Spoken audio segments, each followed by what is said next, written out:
The Twilight of Sovereignty, How the Information Revolution is Transforming Our World. Wriston, Walter B. 1992. Chapter 1. The Twilight of the Idols. The old order changeth, yielding place to the new, lest one good custom should corrupt the world. Alfred, Lord Tennyson. Diplomats, historians, politicians, or philosophers rarely identify technological change as a decisive force in the rise and fall of nation-states, preferring to explain the course of history by the efforts of men and women like themselves. In ancient Greece, Plato tells us, the leading men of the city did not hold engineers in high regard. You despise him and his art, he wrote, and sneeringly call him an engine maker, and you will not allow your daughter to marry his son or marry your son to his daughter. Little has changed. In today's world, many would have to concede that important technological breakthroughs may temporarily change the military or economic balance of power. Even the most jaded diplomat would agree that the balance of power in the world altered decisively on July 16, 1945 on the desert of Alamogordo, New Mexico, when the first atomic explosion took place. Relations between nations were instantly altered, and the very survival of our planet came into question. Yet many of us assume that however much technology may alter the means by which nations pursue their basic geopolitical interests, those interests themselves will remain the same. This is not always the case. Page 2. The additive developments in science and technology that are often summed up in the phrase the information revolution are altering the shape and direction of national and international events in fundamental ways. We are witnessing a revolution in the relationships among sovereign states, in the relationships between government and citizens, and between those citizens and the most powerful private institutions in society. And the engine makers are the leading revolutionaries. The information revolution is profoundly threatening to the power structures of the world, and with good reason. The nature and powers of the sovereign state are being altered and even compromised in fundamental ways. The geopolitical map of the world is being redrawn. The elements of the balance of power that has prevailed for the last 40 years have already been permanently disturbed and may soon be irretrievably altered or lost. Other institutions of our world, the business corporation chief among them, face equally powerful challenges to their modus operandi and will undergo profound changes that will affect all who are associated with them. The information revolution, despite being the most frequently announced revolution in history, is still little understood. Many of the innovations that were trumpeted the loudest and earliest have never arrived: the checkless society, the paperless office, newspapers over cable TV, a helicopter in every backyard. Many of them may never arrive. But revolutions are not made by gadgets but by a shift in the balance of power. The underlying forces of the information revolution are causing such a shift in the balance of economic, political, and military power. The information revolution is usually conceived, quite rightly, as the set of changes brought on by information technologies, the two most important being modern communications technologies, for transmitting information, and modern computer systems for processing it. Page 3. The marriage of these two technologies is now consummated. It is impossible to tell where communication stops and where computing begins. After years of study, in an attempt to determine which bureaucracy should have regulatory power, the federal government gave up on efforts to draw this distinction. In addition to powerful effects on culture and the pace of life, this revolution has changed what we do for a living. It has made many or most of us into what Peter Drucker long ago called knowledge workers, and is changing the way the rest of us do such traditional jobs as mining and manufacturing, selling and shipping. Most of us would probably be inclined to say that such dramatic changes are quite enough of an accomplishment for any revolution, and that this one could retire from the field with a good day's work done. But underlying and driving the information revolution are two powerful tides that are rocking the power structures of the world. The first is the vast increase and swift and widespread dissemination of knowledge and of information of all sorts. The second is the increasing importance of knowledge in the production of wealth and the relative decline in the value of material resources. From the beginning of time, power has been based on information. Someone learned to use a burning glass to start a fire, someone was able to find out where enemy troops were. Someone knew how to build a castle wall strong enough to withstand a siege, until someone else learned how to build a catapult or a cannon. Some politician found a pollster who gave notice of what the citizens really worried about. Timely information has always conferred power both in the commercial and the political marketplace. The dissemination of once closely held information to huge numbers of people who didn't have it before often upsets existing power structures. Just as the spread of rudimentary medical knowledge took away the power of the tribal witch doctor, the spread of information about alternate lifestyles in other countries threatens the validity of some official political doctrines, the credibility of the leadership, and the stability of the regime. Page 4.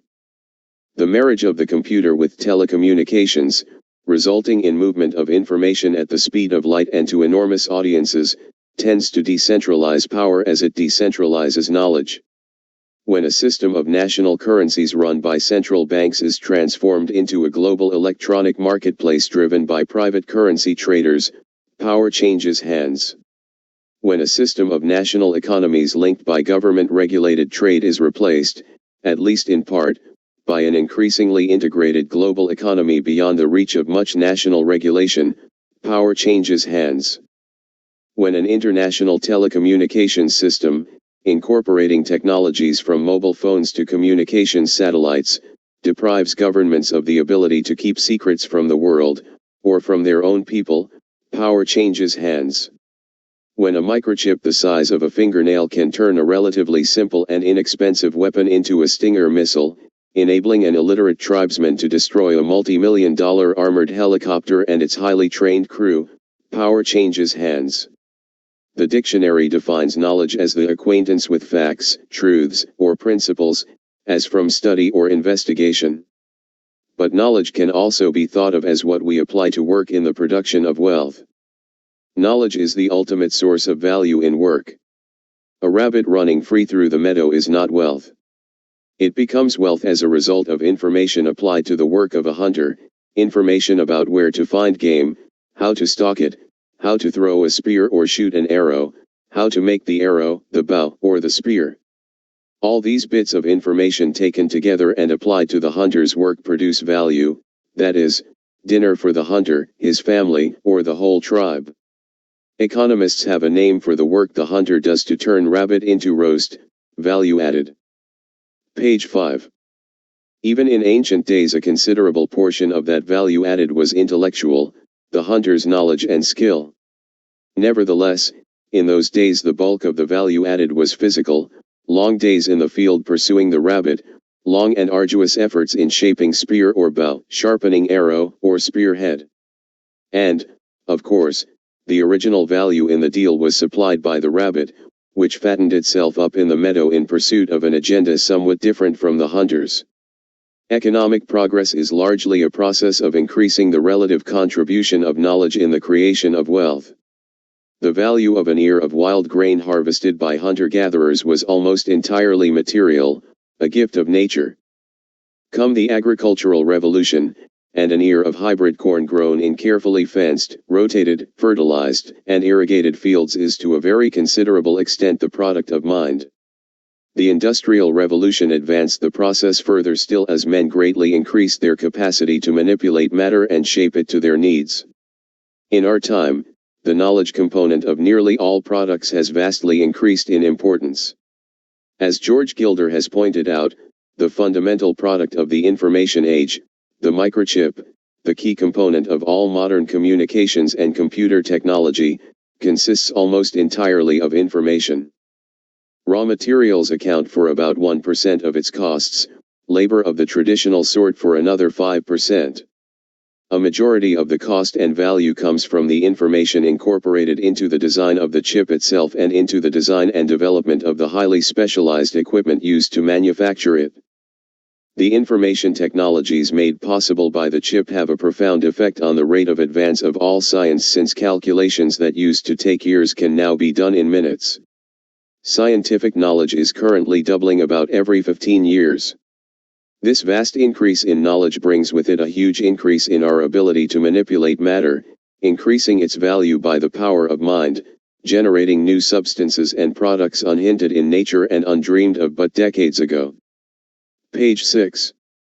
The effort to find, secure, and transport relatively rare natural resources, minerals, metals, coal, and oil has been a key theme of economic production since the onset of the industrial age. Yet the value of all these materials is declining as the power of mind, enhanced by the intellectual hydraulics of information technology, is employed to replace them or economize on their use. Plastics replace metal and stone, fiber optic cable replaces copper. Microchips are made from virtually worthless sand, and superconducting ceramics, from common clay. As computer-assisted calculations speed scientific investigations, so do they accelerate and simplify engineering and design. Better designs produce more efficient products, from airplanes to ovens, reducing energy needs and conserving on coal, oil, and other fuels. Indeed, prices of raw materials have been slumping worldwide for several decades, with only occasional and short-lived exceptions produced by OPEC, Organization of Petroleum Exporting Countries, or other political cartels. The old industrial age is fading and being slowly replaced by a new information society. This transition does not mean that manufacturing does not matter, or that it will disappear, any more than the advent of the industrial age meant the disappearance of agriculture. What it does mean is that the relative importance of intellectual capital and intellectual labor will increase as that of physical labor and material capital declines. Knowledge applied to work has always created value, although many economists have tended to overlook its vital significance. In the world we are building, such an oversight will be increasingly difficult. In sum, the world of work, the drama of economic production, the essential basis of our material existence, which for several centuries has been dominated by the brute forces of industry, is now dominated by products and processes that consist more of mind than of matter. Page 7. These products and processes are faster, more mobile, have less need of centralized support, and are less dependent on natural resources, physical plant, or human labor than those of the recent past, and thus are becoming far more difficult to regulate or control. Sovereignty, defined by as the supreme undivided authority possessed by a state to enact and enforce its law with respect to all persons, property, and events within its borders, is one of the most important ordering ideas of the modern world, a bulwark of modern power structures. Yet it is a relatively recent idea, first given to us in a full-bodied form by the great Dutch jurist Hugo Grotius in his seminal work, Concerning the Law of War and Peace, in 1625. It is certainly possible to imagine a world in which state sovereignty as we know it did not exist or existed in substantially altered form. As the dictionary definition implies, sovereignty has always been, in part, based on the idea of territoriality. The extent of sovereign's reach has usually been defined by geographic borders. Even the immunities enjoyed by a foreign embassy are expressed in part geographically, by defining an area into which the host country may not intrude. The control of territory remains one of the most important elements of sovereignty. But as the information revolution makes the assertion of territorial control more difficult in certain ways and less relevant in others, the nature and significance of sovereignty is bound to change. As recently as World War II, armies fought and men died for control of the iron and steel in the Ruhr Basin because ownership of those assets conferred real economic and political power. Today these once fought over assets may be a liability. To the extent that new technology replaces once essential commodities with plastics or other synthetic materials, the relative importance of these areas to the vital interest of nations is bound to change. Page 8. In 1967, Egypt closed the Suez Canal, and conventional wisdom told us that the lights would go out all over the world if this waterway between the Mediterranean Sea and the Gulf of Suez were ever closed. The power of a sovereign state, Egypt, to block the flow of oil to Europe was believed to be absolute short of war or other hostile action by the Western powers. The conventional wisdom did not take into account the technology that would allow the building of supertankers that could carry oil around the Cape of Good Hope economically. This feat was achieved by relatively simple technology, but it decisively altered the geopolitics of the Middle East. Similarly, advances in military technology are making once vital strategic choke points steadily less relevant. The velocity of change in economics, technology, science, and military capabilities is shifting the tectonic plates of national sovereignty and power. One traditional aspect of sovereignty has been the power of nation-states to issue currency and mandate its value. Of course, the claims kings made for the worth of their currency did not always square with the facts. In the 17th century, the Amsterdam bankers made themselves unpopular in the royal chambers by weighing coins and announcing their true metallic value. But those bankers spoke to a small audience and their voices were not heard very far beyond the city limits. Despite the power of a righteous market, until very recently governments retained substantial power to manipulate the value of their currencies. As the information revolution has rendered borders porous to huge volumes of high-speed information, it has deprived them of that power. The new international financial system was built not by politicians, economists, central bankers, or finance ministers but by technology.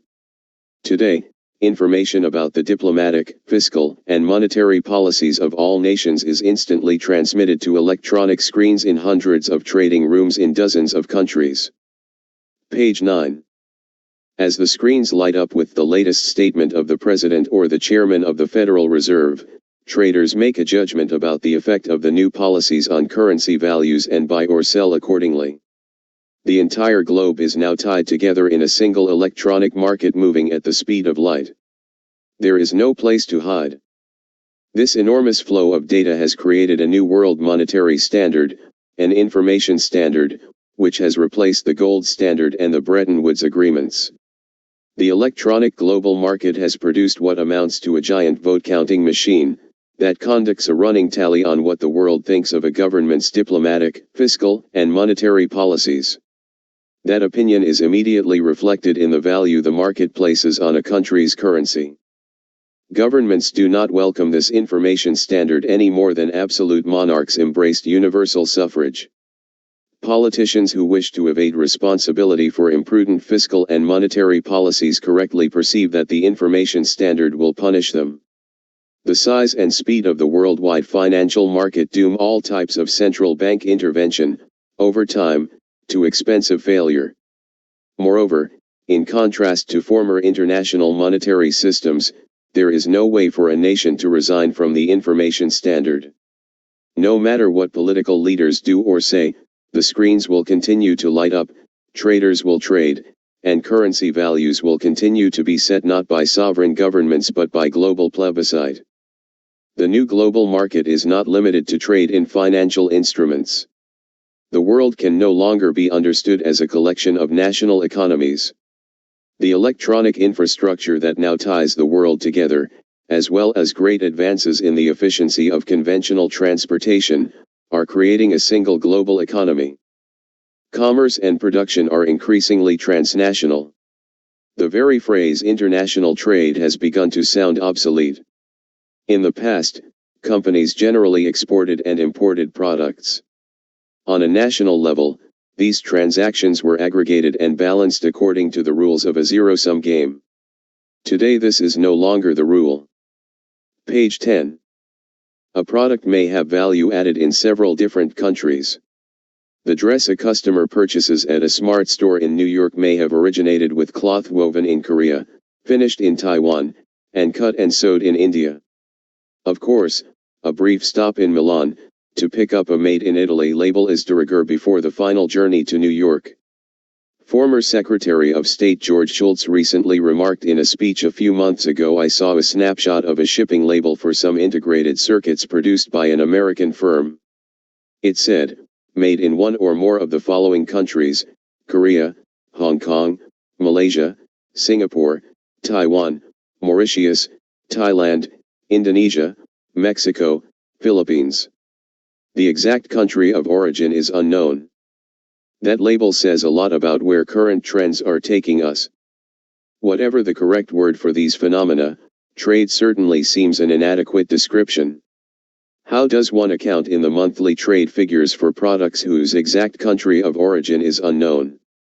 How are national governments to regulate transnational production with anything like the firmness with which they once regulated international trade? How are politicians to whip up nationalist fervor against foreign goods when American car companies build cars in Mexico for export to Japan and pay the profits to pensioners in Chicago, and the Japanese build cars in Tennessee for export to Europe and use the income to refinance real estate in Texas? On the global business front, the new word is alliances.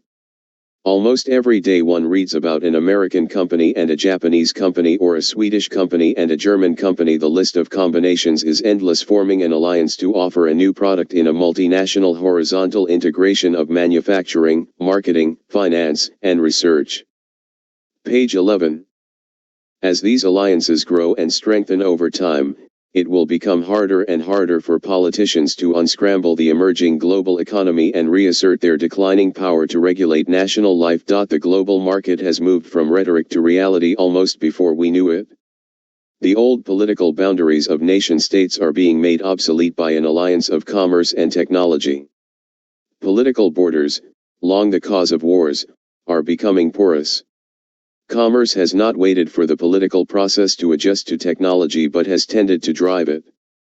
This is especially noticeable in Europe, where the new generation of business managers is bound and determined that the integration of the common market in 1992 will arrive on schedule, even though political leaders often seem reluctant to see their power compromised.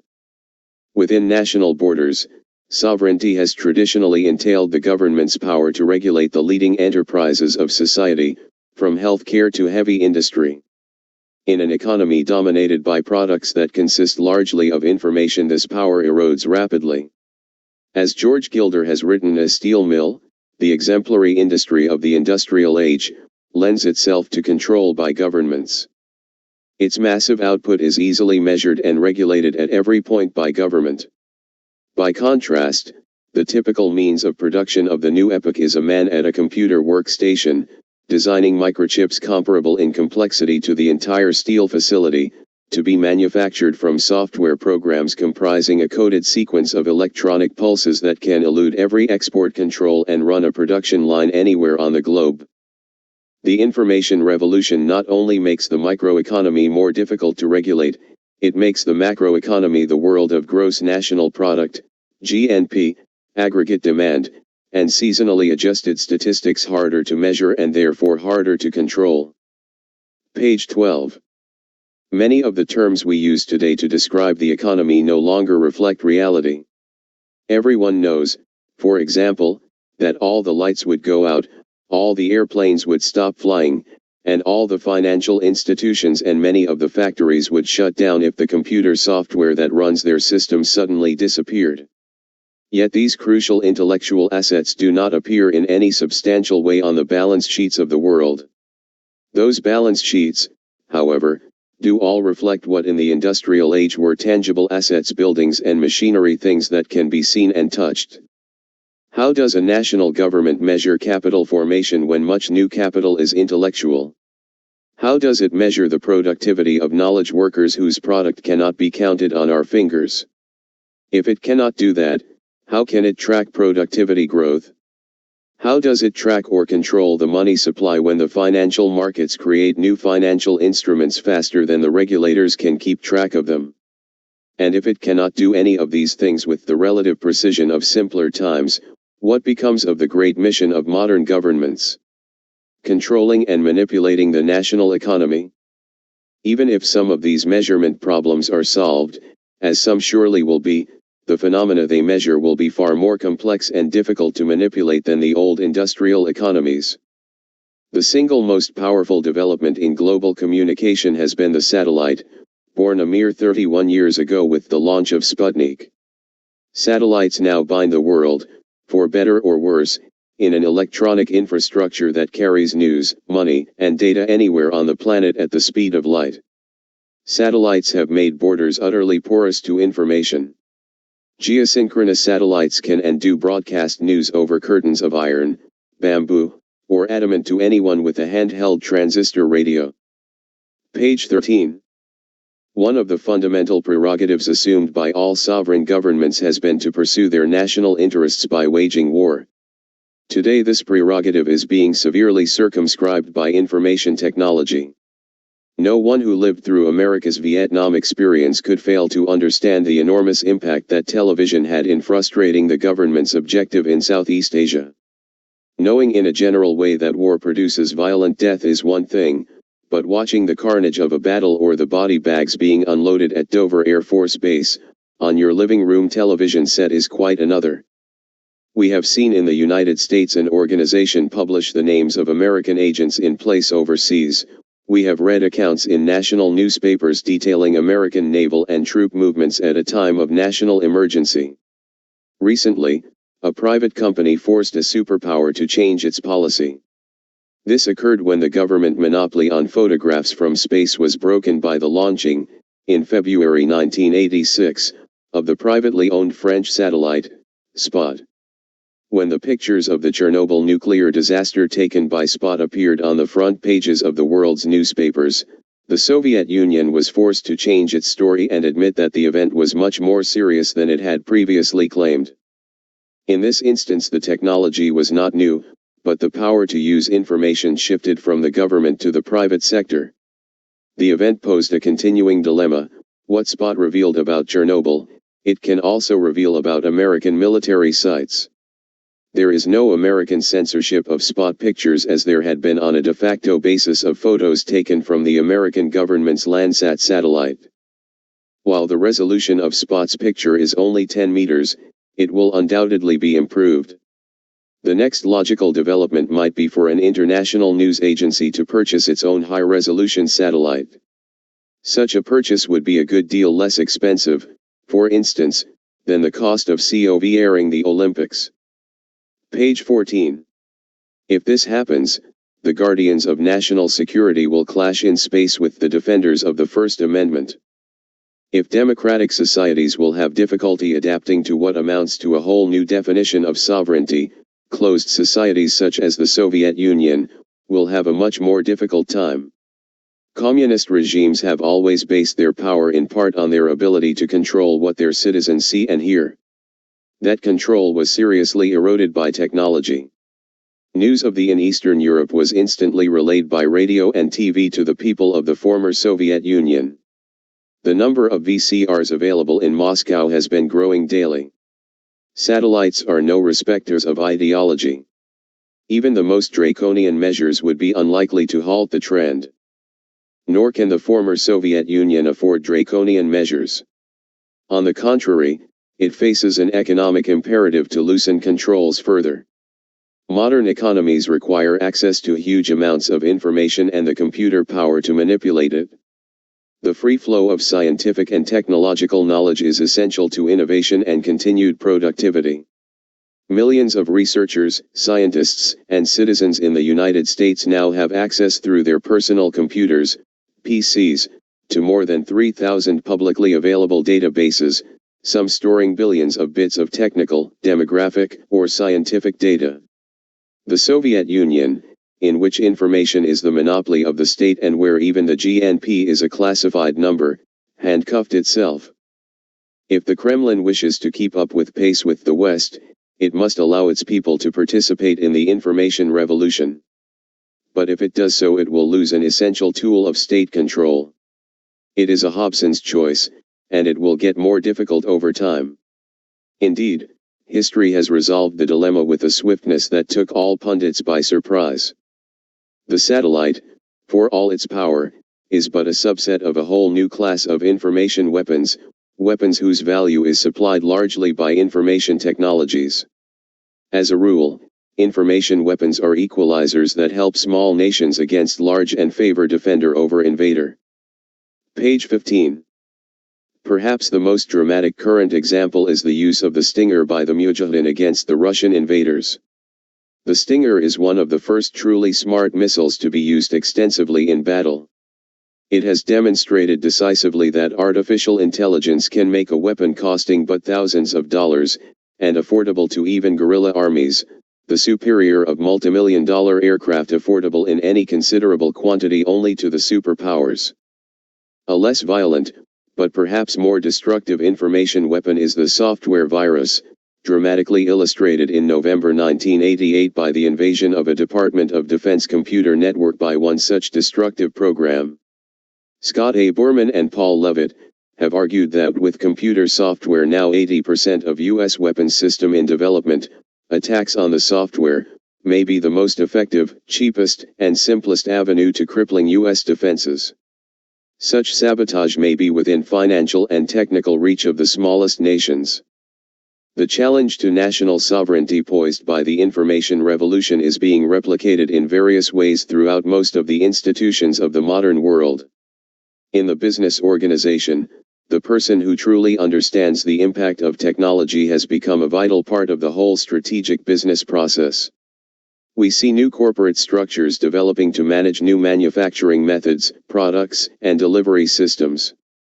Management structures are already changing dramatically. Layers of managements that used to do nothing but relay information from one level to another are beginning to disappear.